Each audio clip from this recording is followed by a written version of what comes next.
الحمد لله وحده والصلاة والسلام على من لا نبي بعده. أما بعد فأعوذ بالله من الشيطان الرجيم. بسم الله الرحمن الرحيم. إنه لقرآن مجيد في لوح محفوظ أو كما قال عليه الصلاة والسلام. الحمد لله. আল্লাহ তাআলা গৌর সকল যে মহান রব্বুল আলামিন আমাদেরকে বিভিন্ন জায়গা থেকে আমাদেরকে তিনি একটি মজলিস তথা জান্নাতের বাগান মসজিদে এসে আমাদেরকে একত্রিত হওয়ার তৌফিক দান করেছেন। এই জন্য আমরা অন্তরের অন্তরস্থল থেকে মহান মনিবের নিকট কালেমার শুকর আদায় করে বলেন আলহামদুলিল্লাহ।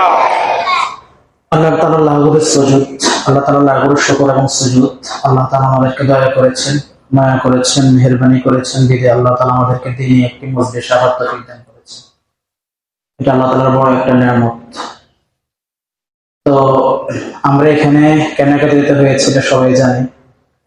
আমাদের হেফজ বিভাগের ছাত্রদের নাজরা থেকে হিফজ সবক নিবে, তো ওদের হেফজ সবক প্রদান উপলক্ষে আসলে এই আয়োজন করা হয়েছে। তো আলহামদুলিল্লাহ, আমি আপনাদের উপর অনেক খুশি যে আপনারা এখানে এসেছেন।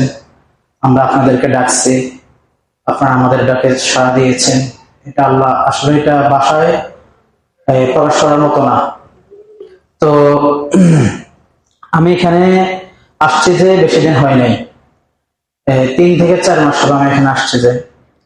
তো আমি আসার পর থেকে আসলে আমি যখন আসছি তখন আমাদের শ্রদ্ধেয় মোহতারাম প্রিন্সিপাল সাহেব উনি আমাকে বলছিল যে আমাদের এই হেফজখানার অবস্থাটা খুব শোচনীয় অবস্থা ছিল, একদমই শোচনীয় অবস্থা ছিল।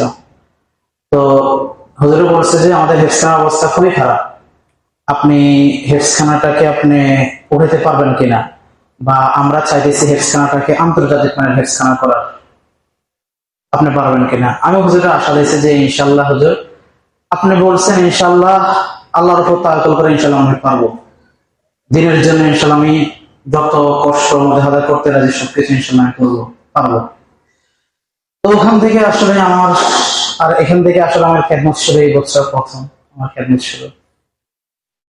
তো আমি আসলে যতটুকু পারছি বা যতটুকু পারি আমি চেষ্টা করি, ঠিক আছে, বাকিটা আল্লাহর উপর।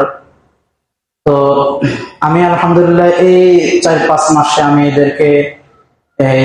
এদের অনেকের অবস্থা খুবই শোচনীয়, খুবই খারাপ ছিল। আমি যতটুকু পারছি চেষ্টা করি এদেরকে আস্তে আস্তে উঠাইছি। এখনো অনেক ঘাটতি আছে, এই ঘাটতি গুলো ইনশাল্লাহ আস্তে আস্তে পূরণ হয়ে যাবে যদি আপনারা দোয়া করেন। তো আপনারা দোয়া করবেন, আপনাদের কাছে দোয়া প্রত্যাশী। আপনারা আমার জন্য দোয়া করবেন, আমি যেন এই পড়ার ফাঁকিদের পেছনে মেহনত করতে পারি, শ্রমগান দিতে পারি। আমি এই মাদ্রাসার কিছুই না, আমি মনে করি যে আমি একটা খাদেম, আমি একজন খাদেম, কোরআনের খাদেম, দিনের খাদেম। এইটা ছাড়া আমি ভিন্ন কিছু মনে করি না। এই উদ্দেশ্যে আমি এই মেহনত করতেছি, ওদের পেছনে শ্রমগান দিতেছি। আল্লাহ তাআলা আমার এই কতটুকু কবুল করবে আমি জানি না, একথা আল্লাহ তাআলা ভালো জানে। তারপরও আমার মনের নেক মাকসাদ আমার আল্লাহ তাআলাই ভালো জানে। আমি এখানে কেন আসছি, কি উদ্দেশ্যে এদের পিছনে মেহনত করতেছি, কি করতেছি, এগুলো আমার আল্লাহ তাআলাই ভালো জানেন। তো এখন আপনাদের কাছে একটা যে আপনারা আমাদেরকে আসবেন, সময় দিবেন, আপনারা সাপোর্ট দিয়ে হোক, আপনারা পরামর্শ দিয়ে হোক, আপনারা ছাত্র দিয়ে হোক, যে কোনো দিক দিয়ে হোক আপনারা আমাদেরকে সহযোগিতা করবেন। এটা আপনাদের কাছে আমাদের একান্ত কাম্য। আর আমার জন্য আপনারা দোয়া করবেন, আমি যেন দিনের জন্য যত কষ্ট মুজাহাদা প্রয়োজন আমি যেন দিনের জন্য সব কষ্ট মুজাহাদা করতে পারি। আপনারা আমার জন্য দোয়া করবেন। এই বলে আমি আমার সংক্ষিপ্ত বক্তব্য শেষ করছি। আমার তাওফীক ইল্লা বিল্লাহ।